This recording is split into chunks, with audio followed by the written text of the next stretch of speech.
There's a $200 item sitting in your cart right now. Maybe it's a jacket, maybe it's a piece of gym equipment.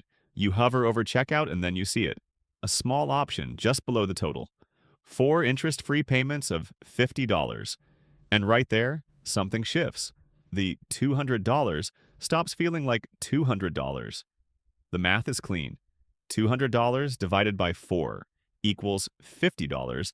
That is the whole spell. One line of arithmetic, and your brain reprices the entire purchase. The resistance drops. You click. And here's the thing. Buy now, pay later, better known as BNPL, doesn't change the price. It changes the unit your brain uses to judge the price.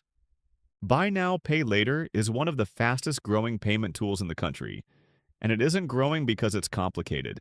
It's growing because it's designed to feel effortless. But effortless is not the same as free. And that gap between how it feels and what it actually costs is exactly what this video is about. Behavioral researchers study something called the pain of paying. When you spend money, especially when you watch a lump sum leave your account, your brain registers something close to discomfort. That friction is useful. It's your internal check that asks, do I actually need this? BNPL is designed to turn that signal down. Think of it like a volume knob. A $200 purchase is the sound at full volume, loud enough that your brain pays attention, loud enough to create hesitation. The moment BNPL slices that into 4 payments of $50, the volume drops to about 25%. The total obligation hasn't changed by a single dollar. But the signal to your brain is quieter, and quieter is easier to approve. This isn't just a vibe. 2025 published study found that BNPL increases spending even compared to other payment methods, including credit cards, and that simply showing installment prices at checkout makes people spend more. The framing alone changes behavior. Now, add the phrase interest-free. Those 2 words do a lot of work. They tell your brain this is a neutral transaction. No penalty, no catch. What they don't say is that the total obligation is still $200. And the cost of splitting the purchase gets paid in something else. Friction, attention, memory, financial clarity. Interest-free can be accurate in a narrow sense, but it also removes the one thing that normally slows spending down. Here's what BNPL changes first, your reference point. Once your brain accepts that the base price is only $50 per payment, you stop comparing new items against the full $200. You start comparing them against 50. So when you add a $40 accessory to the cart, your brain doesn't register $40. It registers roughly $10 more per payment. $10 feels like rounding. It feels like nothing. So you add it. Then you add another thing.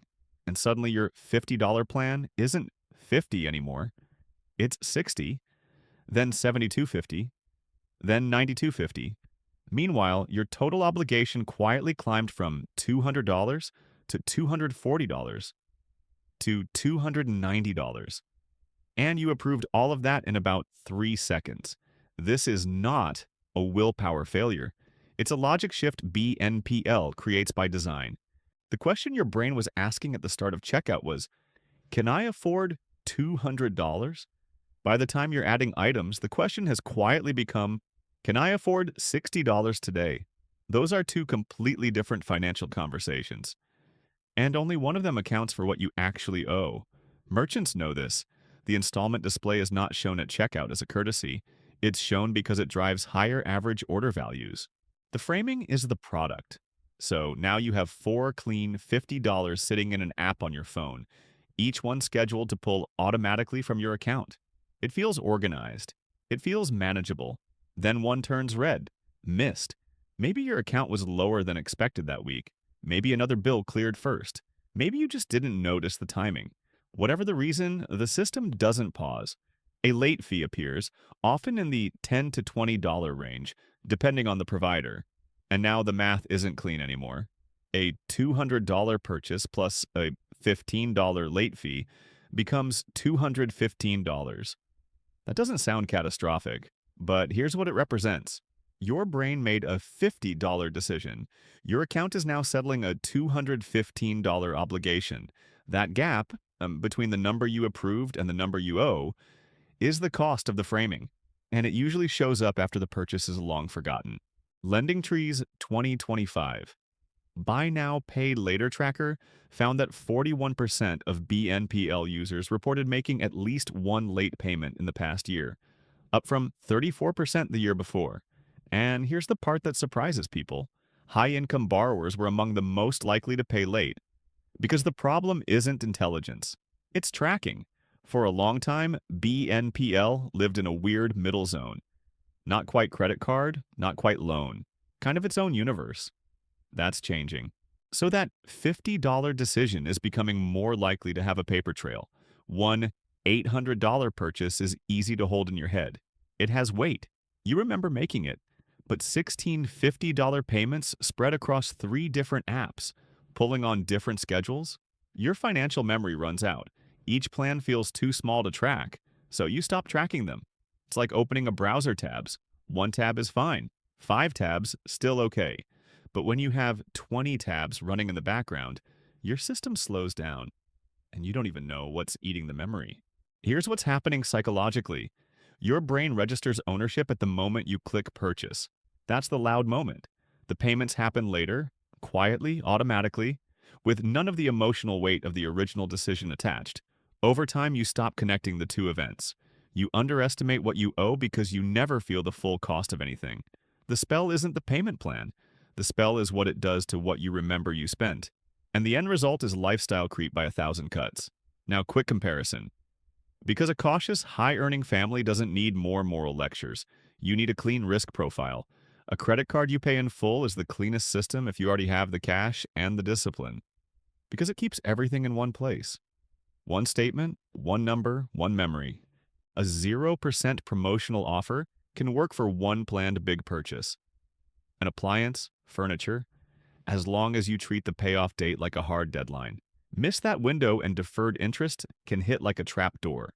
BNPL's risk is different from both. It's not primarily about the interest rate. It's frictionless stacking and fragmented memory. It's the easiest tool to accidentally overuse because each plan feels too small to worry about. Until you have 5 of them. So the question isn't which option looks cheapest on paper. It's which one is easiest to overuse when life gets busy. BNPL is a tool built to make the cost of spending disappear into the background. And it is very good at its job. The fix is not to never use it. The fix is to reverse what it's designed to do. Bring the cost back into the foreground. Here's a system that takes 5 minutes. Call it a BNPL shadow bill.